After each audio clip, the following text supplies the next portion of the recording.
छत्तीसगढ़ की जिन महत्वपूर्ण सीटों पे जहां बीजेपी अपने आप को डेंजर जोन में पहले ही रख के मानती, और पिछले लोकसभा चुनाव में 2019 के लोकसभा चुनाव में जो जिन सीटों पे हारी थी उन सीटों पे सबसे पहले चर्चा उन लोगों ने की। बाकी सभी जगह नए प्रत्याशी आपको मैदान भारतीय जनता पार्टी की ओर से दिखेंगे। यानी विजय बघेल और सुनील सोनी की सीट की संभावना अभी तक बनी हुई है, अभी तक सेफ है। आगे अपन इसमें चर्चा करेंगे। जी, छत्तीसगढ़ प्रदेश की सबसे बड़ी भाजपा की नेत्री, जी, राष्ट्रीय पदाधिकारी उपाध्यक्ष हैं डॉक्टर सरोज पांडे, उनके नाम की बेहद चर्चा है। चर्चा ही नहीं है, लगभग ये तय माना जा रहा है। राजनांदगांव से जो और दावेदार हैं यशवंत, उनमें सबसे बड़ा नाम जो है जी वो मधुसूदन यादव का है। यशवंत जी, यादव समाज इनके लिए लॉबी भी किया है। बहुत सामान्य परिवार से हैं। अंतिम जो निर्णय यहाँ होना है विष्णुदेव साय और ओपी चौधरी तय करेंगे की सहमति के बिना यहाँ कोई प्रत्याशी नहीं होगा, क्योंकि उस सीट को जिताने की जिम्मेदारी भी नैतिक रूप से इन लोगों के चौधरी और विष्णुदेव साय की दोनों के साथ रहेगी। छत्तीसगढ़ की 11 सीटों के लिए कभी भी बीजेपी जो है अपने प्रत्याशियों के नाम का ऐलान कर सकती है, लोकसभा के प्रत्याशियों का, क्योंकि कल केंद्रीय चुनाव समिति की बैठक हुई। इस बैठक में देश के प्रधानमंत्री नरेंद्र मोदी, राष्ट्रीय अध्यक्ष जेपी नड्डा, अमित शाह, तमाम जो केंद्रीय चुनाव समिति के सदस्य हैं, पदाधिकारी हैं, वो इस बैठक में रहे और लगभग रात 3:30 बजे तक मंथन होते रही, चर्चा होती रही, एक एक नाम पर चर्चा होती रही, हर लोकसभा सीट पर चर्चा होती रही। वो सीट जो सबसे ज़्यादा डेंजर जोन यानी कि बीजेपी के जो डेंजर जोन है, जहाँ पे बीजेपी विधानसभा चुनाव में हारी है, उन सीटों पर बात हुई। जिन सीटों को बीजेपी लास्ट 2019 में हार चुकी है उस पर भी बातें हुई। तो आपके मन में सवाल होगा, हमारे मन में भी सवाल था कि भैया एक एक सीट पर कौन कौन दावेदार है जिनको प्रत्याशी बनाया जा सकता है। तो आज आलोक तिवारी जी और मैं फिर से इस पर डिस्कस करेंगे। हमारे पास जो पेपर है उसमें हर एक सीट यानी कि टोटल 11 सीटों के पैनल में जो नाम जिनके गए थे, जो दावेदार थे, जिनके नाम मोदी जी के सामने रखे गए, केंद्रीय चुनाव समिति के सामने रखे गए, वो नाम हमारे पास है। तो आपको नाम बताएंगे और हो सकता है जिस वक्त आप ये वीडियो देख रहे हो उस वक्त फाइनल लिस्ट भी आ जाए। कभी भी आ सकती है लिस्ट भाजपा की। बिल्कुल यशवंत, कल दिल्ली में केंद्रीय चुनाव समिति की एक मैराथन बैठक हुई। आज सुबह 3:30-4 बजे तक सुबह तक चली है। देश की 545 सीटों में से 155 से 200 सीटों पे रायशुमारी हुई और लगभग 100 से अधिक सीटों पे नाम भी फाइनल हो गए, लगभग तय हो गए हैं। लगभग घोषणा की औपचारिकता बची है। जी, तो छत्तीसगढ़ की 11 सीटों पे भी चर्चा हुई। यशवंत, मुख्यमंत्री विष्णुदेव साय, उप मुख्यमंत्री अरुण साव जी और संगठन के जो बड़े विजय शर्मा भी डिप्टी सीएम है जी, और जामवाल जी, माथुर जी, जितने संगठन के जो है प्रदेश अध्यक्ष हैं, किरण, वो सारे लोग दिल्ली में कल केंद्रीय चुनाव समिति के साथ बैठे और छत्तीसगढ़ की 11 सीटों पर बात हुई। छत्तीसगढ़ की जिन महत्वपूर्ण सीटों पे जहां बीजेपी अपने आप को डेंजर जोन में पहले ही रख के मानती, और पिछले लोकसभा चुनाव में 2019 के लोकसभा चुनाव में जो जिन सीटों पे हारी थी उन सीटों पे सबसे पहले चर्चा उन लोगों ने की, जिनमें अपना बस्तर दीपक बैज जहाँ से अभी सांसद हैं, और कोरबा ज्योत्सना महंत जहाँ से चरणदास महंत जी की पत्नी जहाँ सांसद है कोरबा, इन सीटों को लेकर के बीजेपी ने विशेष रणनीति अपनाई है। फौरी तौर पे ये तय हुआ है यशवंत की जो हालिया पहली बार जीते हैं उन विधायकों को लोकसभा अभी बीजेपी नहीं लड़ाने जा रही है। मतलब इसका कहने मतलब ये है कि बीजेपी नए विधायकों को लोकसभा में आजमाने नहीं जा रही है, लेकिन 2019 की तरह 11 के लगभग 8 से 9 सीटों पे नए चेहरे अभी 10 बीजेपी के 10 आपको मैदान में दिखेंगे। 9 है अभी 11 में के बाद 11 सीटों पे लगभग 9 प्रत्याशी नए दिखेंगे। 1-2 को अपवाद जिसमें दुर्ग शामिल है और रायपुर हो सकता है जी, ये अपवाद छोड़कर बाकी सभी जगह नए प्रत्याशी आपको मैदान भारतीय जनता पार्टी की ओर से दिखेंगे। यानी कि विजय बघेल और सुनील सोनी की सीट की संभावना अभी तक बनी हुई है, अभी तक सेफ है। आगे अपन इस पर चर्चा करेंगे जी। और दूसरा सबसे बड़ी चीज कि बीजेपी की तैयारी बहुत पहले से चल रही है यशवंत जी। केंद्रीय कार्यालयों का सभी लोकसभा क्षेत्रों में उद्घाटन हो चुका है। विधानसभा वार कार्यालय बन गया। आज विधानसभा कार्यालयों में उद्घाटन का आखिरी दिन था, तो आज भी लगभग तो बीजेपी की प्रारंभिक तैयारी जी पूरी हो चुकी है जी और उम्मीदवारों की सूची भी लगभग जी फाइनल है। जी। औपचारिक घोषणा आज देर रात तक या कभी भी जी हो सकती है। एक सवाल जनता की ओर से भी है और मन में भी है कि क्या पहली सूची में 11 के 11 प्रत्याशी तय हो जाएंगे या फिर 5-6 नाम होंगे? नहीं, 5-6 नाम छत्तीसगढ़ के 5 सीटों पे सबसे पहले फैसला होना है यशवंत जी उसमें महासमुंद है, जी अपना कोरबा है जी और दुर्ग, बिलासपुर, बस्तर, जी जी सरगुजा, जी बिलासपुर, जी इन सीटों पे सबसे पहले प्रत्याशी तय हो जाएंगे। प्रत्याशी तय हो जाएंगे जी ऐसा अनुमान है। जी शुरुआत करते हैं लोकसभा वार जो सीटों के जो प्रत्याशी जो दावेदार हैं जिनके नाम की चर्चा कल हुई है या फिर हो रही है उन पर बात करते हैं। बिलासपुर से शुरुआत करते हैं। जी, बिलासपुर सीट की कहानी ऐसी जैसे वो समान सीट हुई है जी। इसके पहले वो सुरक्षित सीट हुआ करती थी। पुन्नूलाल मोहल्ले वहाँ से 4 वर्ष सांसद रहे जी लेकिन नए परिसीमन के बाद ये सीट जो है सामान्य हुई तो वहाँ अवसर मिला लखन साहू जी को। जी उसके बाद अरुण साहू जी अभी जो डिप्टी सीएम है वो भी सांसद रहे अभी। अभी जो चर्चा हुई है यशवंत की समान सीट पे जी क्या प्रयोग किया जाए कि मतलब वो सीट दोबारा से जीती जा सके। जी तो अभी जो दावेदारी सामने आई है लखन साहू पहले सांसद रहे हैं जी और तोखन साहू जी पूर्व विधायक हैं जी और ललित माखीजा और संघ के कोटे से ब्रिजेश शुक्ला जी भूपेंद्र सिंह सवन्नी का एक बड़ा नाम बिलासपुर से चल रहा है यशवंत। संगठन के नेता जो संगठन के नेता हैं, प्रदेश के महामंत्री हैं जी, हाउसिंग बोर्ड के चेयरमैन भी रह चुके हैं और संगठन में लंबे समय से काम कर रहे हैं। ये बड़ी दावेदारी उनकी है। डॉक्टर विनोद तिवारी हैं जी, शील साहू हैं, ये साहू समाज की महिला प्रकोष्ठ के अध्यक्ष हैं जी। लेकिन इनमें सबसे बड़ा जो नाम है यशवंत जी समान सीट है जी। आपको ध्यान होगा बेलतरा से पिछली बार जो विधायक थे रजनीश सिंह जी उनकी टिकट काट करके वहाँ सुशांत को मौका दिया गया था। तो विधायक अभी रजनीश सिंह एक बड़े दावेदार के रूप में हैं। संगठन और पार्टी के जो आला शीर्ष नेतृत्व है वो भी रजनीश सिंह के पक्ष में बताया जा रहा है। लेकिन वहाँ साहू समाज की बाहुलता भी है बिलासपुर में, तो समाज को भी कैसे इग्नोर नहीं किया जाए, इसलिए 11 सीटों में ऐसे समीकरण बनेगा कि ओबीसी फैक्टर को ध्यान में रखते हुए जी। एक सवाल है, अगर ये सीट साहू समाज को जाएगी तो लखन साहू तोखन साहू को मिल सकती है? ये लखन साहू इसलिए यशवंत की 2019 में जो सांसदों की टिकट काटी गई थी जी, तब लखन साहू की जी टिकट ड्राफ्ट किया गया था, तब अरुण साहू को टिकट दी गई थी जी। तो इसलिए लखन साहू की मजबूत दावेदारी है। सामान्य परिस्थितियां रही तो रजनीश सिंह, भूपेंद्र सिंह सावनी प्रबल दावेदार हैं जी। कल की जो बैठक है यशवंत, जो बहुत गंभीरता से जिस विषय में बात हुआ, आमतौर पर छत्तीसगढ़ में अपन ये मानते हैं कि ओबीसी में साहू समाज और कुर्मी समाज सबसे ज़्यादा है जी। लेकिन जब वहाँ डाटा अभी पिछले दिनों क्वालिफाइड डाटा भी आया हुआ है जी, डाटा का जब अध्ययन किया गया तो डाटा आयोग का भी रिपोर्ट यादव समाज भी एक महत्वपूर्ण स्थान छत्तीसगढ़ में ओबीसी में रखता है, सेकंड नंबर पे। तो इसलिए 11 में से कहीं ना कहीं आपको ओबीसी चेहरा भी यादव के तौर पे दिखेगा जी। उस पर आगे बात करेंगे, आगे जिनकी सीटें होगी। महासमुंद अगली सीट, महासमुंद काफी तो महत्वपूर्ण सीट रही है यशवंत। विद्याचरण शुक्ल जी के नाम से पहचानी जाती रही, शुक्ल बंधुओं का गहरा वहाँ हो रहा है जी।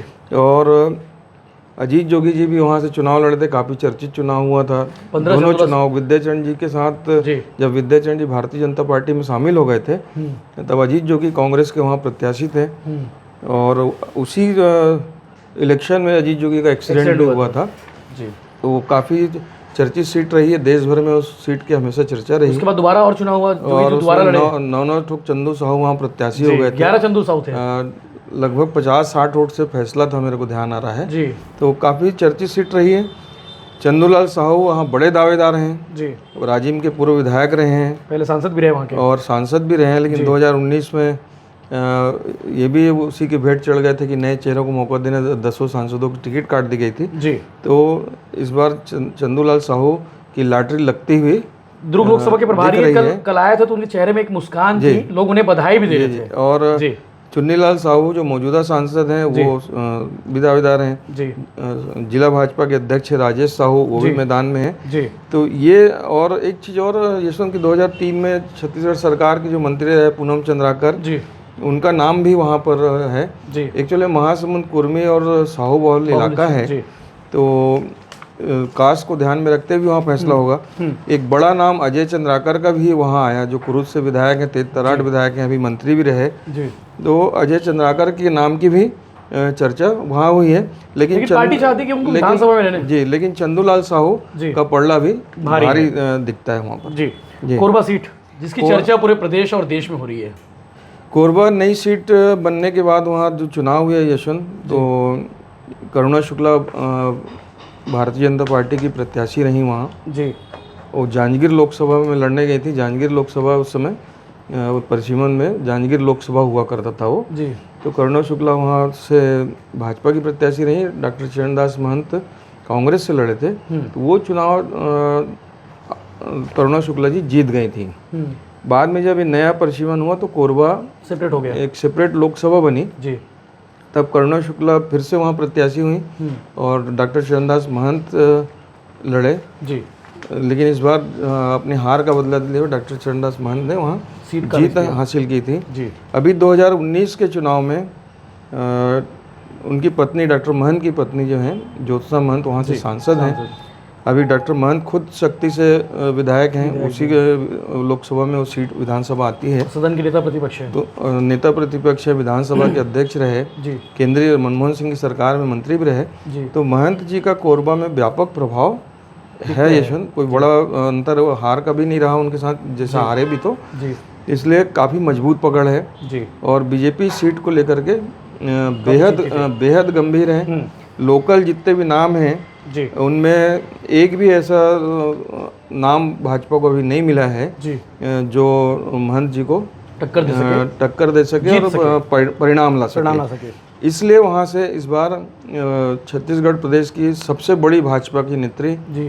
राष्ट्रीय पदाधिकारी उपाध्यक्ष हैं डॉक्टर सरोज पांडे जी। उनके नाम की बेहद चर्चा है जी। चर्चा ही नहीं है, लगभग ये तय माना जा रहा है कि देश की सबसे बड़ी पंचायत में इस बार सरोज पांडे को भाजपा कोरबा से लेके जाने की तैयारी कर रही है। रिजल्ट क्या आएगा बात का विषय है लेकिन सरोज पांडे को एक बड़ा फेस बना करके कोरबा भाजपा लड़ने जा रही है ऐसा। और इसीलिए सरोज समर्थक कोरबा शिफ्ट हो गए हैं, ये बात सच है? हाँ, एक आध हफ्ते से जी यहाँ जो सरोज जी के जिम्मेदार जो सहयोगी हैं जी, कोर टीम जो है वो कोरबा में काम कर रही है। और लोकल स्तर पे कोरबा में जो सरोज पांडे जी के अलावा जो नाम है उसमें एक नाम है विकास महतो जी। बंसीलाल महतो के पुत्र हैं, इनके पिताजी सांसद रहे जी।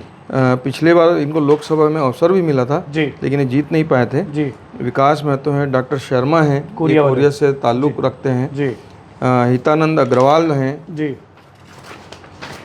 नवीन पटेल जी। जगत बहादुर जी और नन्ही दास इन लोगों का भी नाम वहाँ चर्चा में। लेकिन कुल मिलाकर के मुझे जो समझ में आ रहा है वो सरोज पांडे को लड़ाए जाने की पार्टी प्रयोग करेगी। प्रयोग सफल होता है कि नहीं होता दिखने वाली बात का विषय है लेकिन पार्टी प्रयोग करने जा रही है ऐसा लगता है। रायपुर से बीजेपी का गढ़, रायपुर 90 से भाजपा वहाँ नहीं आ रही है यशवंत जी। और रमेश बैस अभी जो महाराष्ट्र के राज्यपाल हैं जी वहाँ लगातार सांसद रहे जी। विद्याचरण, श्यामाचरण जी, सत्यनारायण शर्मा जी, भूपेश बघेल तमाम लोगों को रमेश बैस ने वहाँ धूल चटाया है जी। कांग्रेस का एक भी दिग्गज नहीं बचा जो रायपुर लोकसभा लड़ा ना हो। सारे बड़े नेता चुनाव लड़ चुके हैं और सारे लोगों को हार का सामना करना पड़ा है जी। अभी वहाँ मौजूदा सांसद सुनील सोनी है जी। उनका रिपोर्ट कार्ड भी अच्छा है जी। लेकिन वहाँ और भी नामों की चर्चा है जिनमें जिला पंचायत की अध्यक्ष रही बलौदाबाजार की विधायक रही लक्ष्मी वर्मा जी। अंबिका यदू ये बीरगांव क्षेत्र में काम करती हैं जी। ये यादव फैक्टर में अंबिका यदू का नाम रायपुर से आया है यशवंत, अगर इसी में यादव सेकंड नंबर पे है तो इसलिए उनको रखे हैं।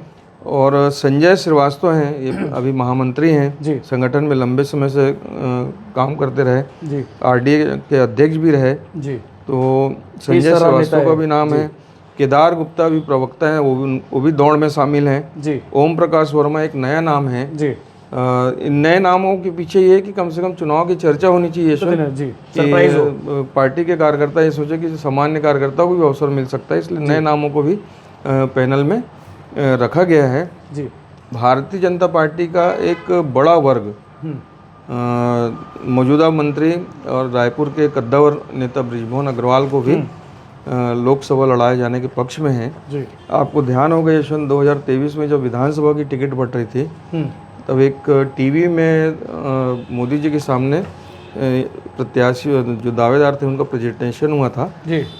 तब जैसे बृजमोहन अग्रवाल जी की फोटो आई तो मोदी जी ने कहा कि कितनी बार विधायक हो चुके हैं, ये कब तक विधायक रहेंगे। जी, 7 बार जीत चुके हैं, 8वीं बार शायद 8वीं बार जीत चुके हैं जी। तो मोदी जी ने खुद से ये कहा था कि ये कब तक विधायक रहेंगे। वो लाइन जो है हो सकती है तो हो सकता है कि पार्टी का शीर्ष नेतृत्व चाहता हो कि बृजमोहन अग्रवाल बड़ी संसद में अपनी उपस्थिति दर्ज कराएं। जी। तो बृजमोहन अग्रवाल एक स्वयं दावेदार हैं। हालांकि बृजमोहन अग्रवाल ने अभी तक ये नहीं कहा है, उनकी मम्मी का देहांत हुआ है तो वो उस काम में व्यस्त हैं, अभी पारिवारिक काम में व्यस्त हैं। जी। तो बृजमोहन अग्रवाल बड़े दावेदार हैं और बृजमोहन अजय हैं यशवंत जी, कभी हारे नहीं हैं, तो इसलिए उनकी दावेदारी भी मजबूत है। एक नाम बड़ी गंभीरता से संगठन में चल रहा है यशवंत, वो है भाटापारा से विधायक रहे शिवरतन शर्मा का। जी, चुनाव हारे भी अभी हाल में ही विधानसभा का चुनाव हुआ था उसमें उन्हें भाटापारा से हार का सामना करना पड़ता, लेकिन शिवरतन शर्मा के नाम की भी चर्चा रायपुर लोकसभा को लेकर के है। अगली सीट अभी राजनांदगांव को रोकेंगे, कांकेर पे कांकेर जी, कांकेर की सीट यशवंत पिछली बार भाजपा ने बड़ी कम मार्जिन से जीती थी। मोहन मंडावी सांसद बने थे वहाँ जी। और 6000 का फैसला था, मेरे को ध्यान आ रहा है जी, कोई बड़ा अंतर नहीं था। अभी जो विधानसभा 2023 में हुआ है वहाँ भी कोई बहुत बेहतर स्थिति नहीं रही है। कांग्रेस भी बीजेपी दोनों अपना डोंडी लोहारा जी, बालोद ये सब कांग्रेस ने जीता है जी। वो भारतीय जनता पार्टी सीट को लेकर के बेहद चिंतित है। चिंता की वजह बेहतर प्रत्याशी की तलाश बहुत तेज की गई है वहाँ। कल जिन नामों की चर्चा हुई उनमें अंतागढ़ से विधायक रहे भोजराज नांग पहले नंबर पे चर्चा में रहे जी। विकास मरकाम अनुसूचित जाति और अभी जो सांसद है मोहन मंडावी तो स्वाभाविक रूप से दावेदार हैं। अखिल भारतीय विद्यार्थी परिषद के उपाध्यक्ष प्रदेश उपाध्यक्ष रहे मन्नू राम कुमेटी जी, वो भी एक दावेदार हैं, सेवानिवृत्त शिक्षक हैं और जी कांकेर से बड़ी दावेदारी इनकी है जी। तो कुल मिलाकर के कांकेर और बस्तर जी, बस्तर में बलीराम कश्यप जी का परिवार राजनीतिक रूप से जी बहुत प्रभावी है जी।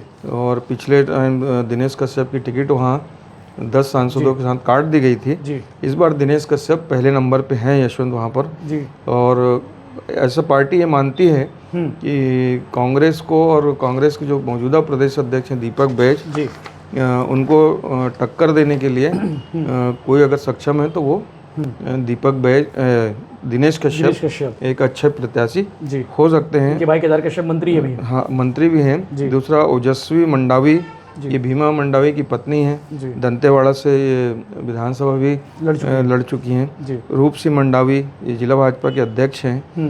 दिनेश कश्यप पहले ही बताया कि वो बड़े दावेदार हैं। सुभा राम कश्यप पूर्व विधायक सुभाऊ कश्यप और महेश गागड़ा का नाम भी चर्चा में है, लेकिन दिनेश कश्यप की स्थिति वहाँ बेहतर लता उसेंडी को लेकर कोई चर्चा बताई जा रही है। लता उसेंडी की बात करना, देखिए यशवंत अगर 11 में 3 या 4 महिला प्रत्याशी उतारा जाना है तो हो सकता है कि बस्तर में भी एक प्रयोग हो और लता उसेंडी को अवसर मिल जाए जी। तो लता उसेंडी अभी राष्ट्रीय उपाध्यक्ष भी हैं जी।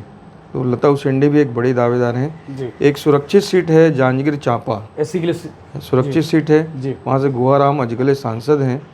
और यहाँ को लेकर के भाजपा और परेशान है यशवंत। 8 की 8 सीट लोकसभा में 8 विधानसभा सीट आती है।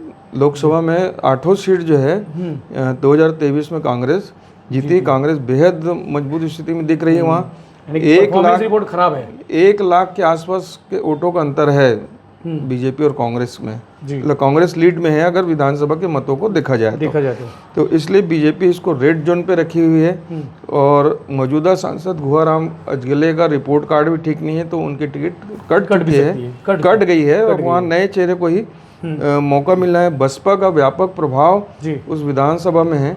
दाऊराम रत्नाकर वहाँ के बड़े नेता बसपा से रहे हैं और एक बार सांसद भी रहे यशवंत, और पामगढ़ से विधायक भी रहे जी। तो 2.5 से 3.5 लाख वोट बसपा को जी। इसके पहले तक मिलता रहा है। बीजेपी के साथ नहीं जाते, बसपा के साथ चले जाते हैं। तो इसलिए बड़ी के लिए एकदम इससे रेड जोन में ये सीट है। भाजपा इसको लोग के परेशान है। अब सवाल ये कि अब दावेदार कौन कौन है वहाँ पे? इसके लिए सबसे बड़े दावेदार नवीन मार्कंडे हैं जी, जो आरंग से विधानसभा के विधायक भी रहे। डॉक्टर शिव डहरिया को उन्होंने चुनाव हराया था यशवंत, और डॉक्टर शिव डहरिया कांग्रेस से बड़े दावेदार हैं यशवंत वहाँ जांजगीर चांपा में। तो इसलिए ये माना जा रहा है कि नवीन मार्कंडे एक बेहतर प्रत्याशी हो सकते हैं। गुरुदयाल पाटले हैं, कमला पाटले जो सांसद रही हैं वो भी एक दावेदार हैं। राजेश पाटले, वेदराम मनहर, संतोष लहरे, अम्बेश जांगड़े और कमलेश जांगड़े, यानी ये महिला मोर्चा के ये दावेदार हैं। लेकिन कुल मिलाकर के वहाँ नवीन मार्कंडे और कमला पाटले के बीच ही मुकाबला है। कोई समीकरण बैठेगा, देर चल के दिखता है जी। अगली सीट है रायगढ़। रायगढ़ नहीं, अब तो सीएम साहब तो सांसद रहे वहाँ से 3 बार जी। अब वो ओपी चौधरी जी की सीट हो गई है रायगढ़ ऐतिहासिक मतों से ओपी चौधरी वहाँ चुनाव जीते हैं। भारतीय जनता पार्टी की राजनीति में ओपी चौधरी आज की तारीख में बहुत सशक्त हैं जी। और केंद्रीय नेतृत्व के विश्वास पात्र हैं सर। तो ओपी चौधरी का जो है उनकी सलाह को पार्टी महत्वपूर्ण मानेगी रायगढ़ के मामले में। अभी जो है सांसद रही हैं, आपको मालूम है कि गोमती साय वो विधायक बन चुके हैं गाँव से, तो नए चेहरे को ही मौका मिल रहा है। वहाँ एक रिटायर्ड IPS RP साय का नाम बहुत आगे बढ़ा है जी। और रवि भगत जो युवा मोर्चा के प्रदेश अध्यक्ष रहे जी, उनका नाम है गणेश राम भगत से चर्चा थी के नाम की विधानसभा के लिए। रवि भगत संघ की पृष्ठभूमि के हैं यशवंत जी, और युवा मोर्चा में काफ़ी काम किया है जी, राष्ट्रीय पदाधिकारी भी रहे युवा मोर्चा के। तो रवि भगत एक बड़े दावेदार हैं। गणेश राम भगत, शांता साय, सत्यानंद राठिया, गैनलाल कंवर, सुषमा खलको, गेंद बिहारी ये गहिरा गुरु के पुत्र हैं, शांति भगत जो अभी जिला पंचायत के अध्यक्ष हैं। और अंतिम जो निर्णय यहाँ होना है विष्णुदेव साय और ओपी चौधरी तय करेंगे की सहमति के बिना यहाँ कोई प्रत्याशी नहीं होगा, क्योंकि उस सीट को जिताने की जिम्मेदारी भी नैतिक रूप से इन लोगों के साथ और विष्णुदेव साय की दोनों के साथ रहेगी। सरगुजा TS बाबा का 2018 तक वहाँ प्रभाव रहा यशवंत जी, लेकिन इस बार TS बाबा खुद भी चुनाव हार गए हैं जी। और कांग्रेस की बड़ी गंभीर स्थिति है वहाँ। अमरजीत भगत जैसे बड़े नेता थे वो भी चुनाव हार गए थे। ये रेणुका साय पिछला लोकसभा यहाँ जीती थी, रेणुका सिंह मोदी जी के मंत्रिमंडल में मंत्री भी रहीं जी। इस बार अभी वो विधायक बन चुकी हैं जी। यहाँ भी नए चेहरे को मौका दिया जाना है जी, जिसमें राम सेवक पैकरा जो छत्तीसगढ़ के गृह मंत्री रहे रमन सरकार में जी, ये एक बड़े दावेदार के तौर पे हैं। विजयनाथ सिंह, राम कृष्ण सिंह और पूर्व सांसद कमल भान सिंह का नाम जी चर्चा में है। ये सुरक्षित सीट है यशवंत जी, इसलिए यहाँ पर सरप्राइज नाम भी भाजपा की तरफ से आ सकते हैं, कोई आ सकता है जी। अब सबसे जो डिमांडिंग रही है, जो सबसे ज़्यादा चर्चा रही भैया, इसका नाम बताओ आप। तो वो है राजनांदगांव और दुर्ग। राजनांदगांव में आते हैं पहले 2 सीटें बची है। राजनांदगांव की स्थिति ऐसी है यशवंत जी, अभी वहाँ संतोष पांडे जी सांसद हैं जी, क्योंकि अपने लोग का गृह जिला भी है, इसलिए उसको बड़े विस्तार से मैं आपको समझाता हूँ। राजनांदगांव लोकसभा में जो सांसद हैं संतोष पांडे बेसिकली संघ पृष्ठभूमि से हैं जी, और संघ उनके नाम पे अभी तक राजी है और पूरी तरह प्रेशर बना के रखा है कि संतोष पांडे को ही मौका दिया जाए फिर से। लेकिन जो वहाँ विधानसभा का परिणाम है वो भाजपा को चिंतित करने वाला है। 8 में से 5 सीट कांग्रेस के पास है, 3 सीट भाजपा के पास है। 3 सीट भी एक डॉक्टर रमन सिंह है। कवर्धा में परिणाम कैसे आया ये सारे लोगों ने देखा है, पंडेरिया और भावना बोरा जी। तो ये 3 सीट भाजपा के पास है, बाकी सब कांग्रेस के पास है। और 2 नए ज़िले बने हैं वहाँ पर, खैरागढ़ जी और मानपुर। जी तो समीकरण जो है भाजपा के पक्ष में नहीं है, और संतोष पांडे जी के कामकाज को लेकर भी कोई बहुत उल्लेखनीय स्थिति नहीं है। जी तो बस संघ का दबाव है, संघ का दबाव उनके साथ संगठन है। पे। जी अगर सरोज पांडे जी को कोरबा लोकसभा से अवसर दिया गया तो संतोष पांडे की टिकट कटना सुनिश्चित है। पेज फंस गया मतलब। पेज यही फंसा हुआ है यशवंत। अगर संतोष पांडे को दिए तो सरोज पांडे की टिकट फिर सरोज पांडे को आराम दिया जाएगा। हाँ मतलब कोई एक पांडे ही चुनाव लड़ेंगे, देखो लड़ सकते हैं। सामान्य कोटे से टिकट कितनी जाएगी 11 में? जी 3-4 महिला आपको देना ही है, देना ही है। महिलाओं का महिला आरक्षण में।